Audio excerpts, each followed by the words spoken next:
ملک کی بھلائی، آپ کی خیرخواہی اور خدمت کی یہ مقدس امانت اگست 2023 کو ہم نگراں حکومت کے سپرد کر دیں گے۔ طرز کی زندگی نامنظور، کشکول توڑ دیں، پیروں پر کھڑا ہونے کا وقت آ گیا۔ وزیر اعظم شہباز شریف کا قوم سے خطاب، بولے اپریل 2022 میں ذمہ داری سنبھالی، اگست میں نگران حکومت آ جائے گی۔ 4 برس کی بارودی سنگیں 15 ماہ میں صاف کی، ریاست بچانے کے لیے سیاست کی قربانی دی، ووٹ بینک نہیں اسٹیٹ بینک میں اضافے کی فکر کی، ریاست کی حفاظت کی، کچھ لوگ ملک کو ناکام بنانے میں مصروف رہے اور ہم نے معیشت کی بحالی میں لگے رہے۔ نواز شریف کی قیادت میں ملک نے ترقی کی، اب بھی ملک کو ترقی کی راہ پر گامزن کریں گے۔ پاکستان کو آئی ایم ایف سے 1 ارب 20 کروڑ ڈالر مل گئے۔ عالمی مالیاتی ادارے سے قرض پروگرام کی پہلی قسط اسٹیٹ بینک منتقل۔ پاکستان کو 9 ماہ میں 3 ارب ڈالر ملیں گے۔ وزیر خزانہ اسحاق ڈار نے تصدیق کر دی، کہتے ہیں 1 ہفتے میں زر مبادلہ کے ذخائر میں 5 ارب ڈالر کا اضافہ ہوا ہے۔ 1 ارب 80 کروڑ ڈالر کی قسط جائزہ رپورٹ کے بعد ملے گی۔ الیکشن کے بعد نئی حکومت اپنے فیصلے کرے گی۔ کس طرح آئی ایم ایف کی ہم نے منتیں کی ہیں اور کس طرح ان کی شرائط ہم نے مانی ہیں، انہوں نے پاکستان کا جو پروگرام اپروو کر دیا، ہم ڈیفالٹ سے بچ گئے۔ آئی ایم ایف کا پروگرام کوئی یہ حلوہ یا کھیر نہیں ہے، بڑی کڑی شرائط ہیں، اس کو ہم نے برداشت کیا تاکہ ملک استحکام کی طرف چل پڑے۔ آئی ایم ایف پروگرام کوئی حلوہ یا کھیر نہیں، آئی ایم ایف شرائط کو ملک میں استحکام کی خاطر برداشت کیا۔ وزیر اعظم شہباز شریف نے آئی ایم ایف شرائط کو سخت قرار دے دیا۔ ملتان میں زیر تعمیر اسپتالوں کے دورے کے بعد خطاب میں کہا، 5 سال میں 50 لاکھ لیپ ٹاپ دیں گے۔ پچھلی حکومت نے چور ڈاکو کی گردان کے سوا کوئی کام نہ کیا۔ سابق حکومت نے آئی ایم ایف پروگرام توڑ کر ملک کو ڈیفالٹ کی طرف دھکیلا، اپنا کھویا ہوا مقام حاصل کرنے کا وقت آ گیا۔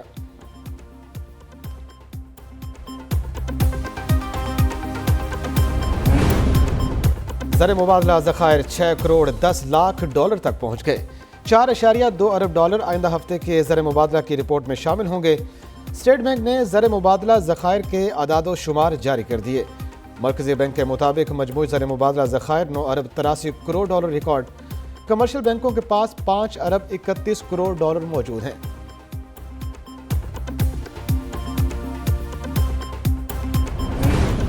آئی ایم ایف سے پہلی قسط ملنے کے بعد ڈالر مزید سستا ہو گیا۔ اوپن مارکیٹ میں ڈالر کی قدر میں 1 روپیہ کمی 280 روپے کا ہو گیا۔ انٹر بینک میں ڈالر 1 روپیہ 2 پیسے کمی سے 276 روپے 46 پیسے پر بند۔ ادھر پاکستان سٹاک ایکسچینج میں 247 پوائنٹ کی ریکارڈ کمی، 100 انڈیکس 45,266 کی سطح پر آ گیا۔ سونا 4,000 روپے مہنگا ہو کر 2,08,000 روپے فی تولہ ہو گیا۔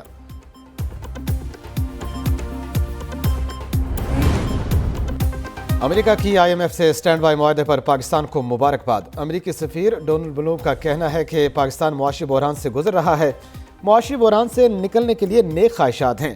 پاکستان امریکہ کے لیے اہم ایکسپورٹ مارکیٹ ہے۔ امریکہ پاکستان کے ساتھ تجارت کا مزید فروغ چاہتا ہے۔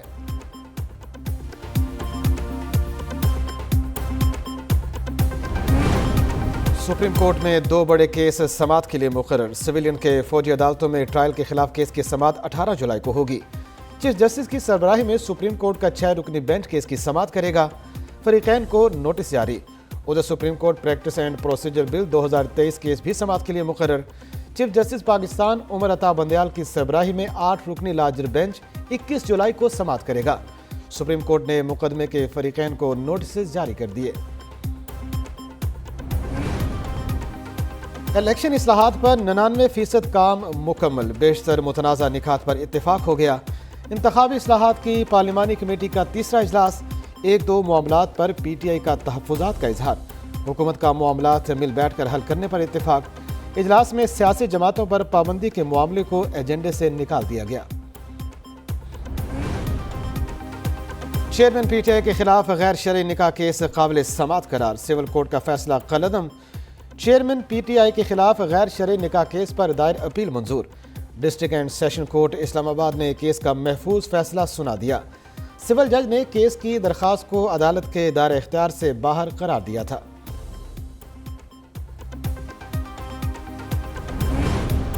حاجی گلبر خان گلگت بلتستان کے نئے وزیر اعلیٰ بن گئے۔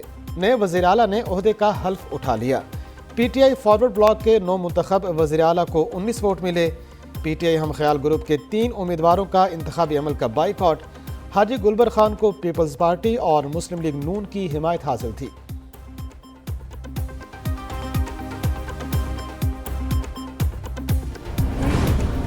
رانا انصار سندھ اسمبلی میں اپوزیشن لیڈر نامزد۔ ایم کیو ایم رابطہ کمیٹی نے اپوزیشن لیڈر کے نام کی منظوری دے دی۔ علی خورشیدی سندھ اسمبلی میں ایم کیو ایم کے پارلیمانی لیڈر ہوں گے۔ رابطہ کمیٹی اجلاس میں فیصلہ۔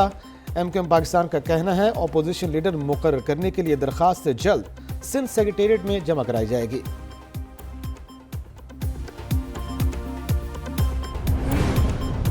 گزشتہ مالی سال کے پہلے 11 ماہ بڑی صنعتوں کو پیداواری دھچکا۔ جولائی تا مئی بڑی صنعتوں کی پیداوار میں 9.87% کی کمی ریکارڈ۔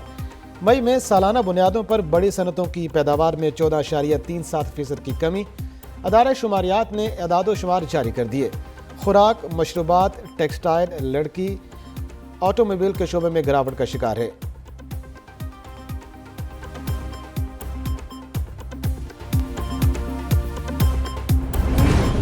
ڈی جی آئی پی کے نہ آنے پر چیئرمین پبلک اکاؤنٹس کمیٹی برہم۔ امن و امان کی صورتحال کے سبب وہ نہ آ سکے۔ آئی بی حکام کا اجلاس میں موقف۔ یہاں فوجی بھی آتے ہیں جو روزانہ سرحد پر شہادتیں دے رہے ہیں۔ کیا آپ کا کام صرف فون ٹائپ کرنا رہ گیا ہے؟ نور عالم خان کی گفتگو۔ نئے پیٹرول پمپ کھولنے پر مبینہ پابندی کا بھی نوٹس۔ کوئی پابندی نہیں۔ چیئرمین اوگرا کا جواب، منگل تک رپورٹ طلب۔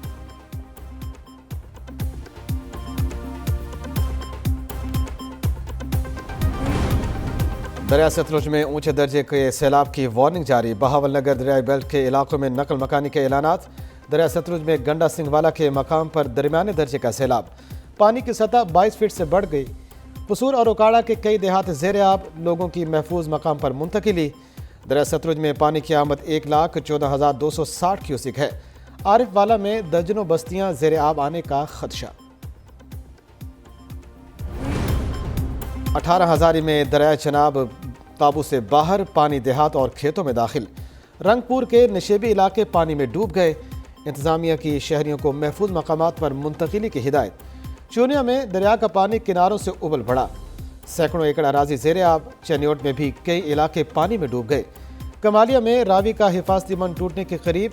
پیر محل، کمالیہ، شورکوٹ کے کئی دیہات زیر آب آنے کا خدشہ۔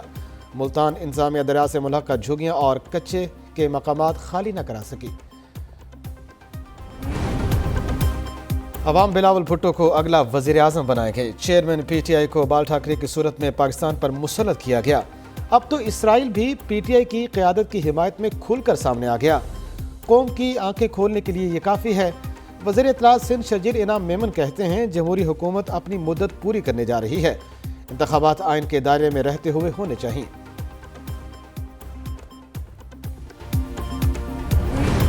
اسلام آباد میں آن لائن قرضہ دینے والی کمپنی کے خلاف ایکشن۔ ایف آئی اے کا G84 میں ایزی لون کمپنی کے دفتر پر چھاپا۔ کمپنی کے دفتر سے لیپ ٹاپس، ڈیٹا انوائسز اور دیگر سامان قبضے میں لے لیا۔ ڈی جی ایف آئی اے کا ملزموں کی گرفتاری کا حکم۔ غیر قانونی لون ایپس کو بلاک کرنے کی تیاریاں۔ ایزی لون کمپنی کی بلیک میلنگ کی وجہ سے راولپنڈی کے شہری نے خودکشی کی تھی۔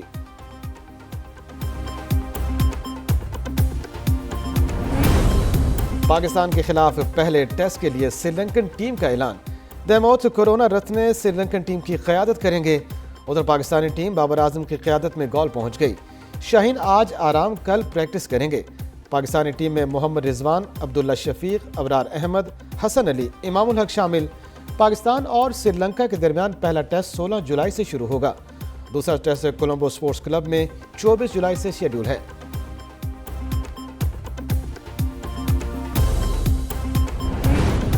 ایران نے کرکٹ کے بحالی کے لیے پاکستان سے مدد مانگ لی۔ پی سی بی مینجمنٹ کمیٹی کے سربراہ ذکا اشرف سے کرکٹ ایران کے چیئرمین حسین علی سلیمان کی ملاقات۔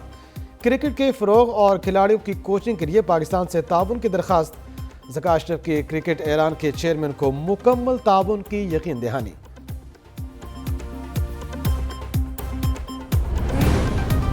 آئی سی سی کا مرد اور خواتین ایونٹس کے لیے یکساں انعامی رقم کا اعلان۔ اوور ریٹ کی پابندیوں اور جرمانوں میں بھی تبدیلی۔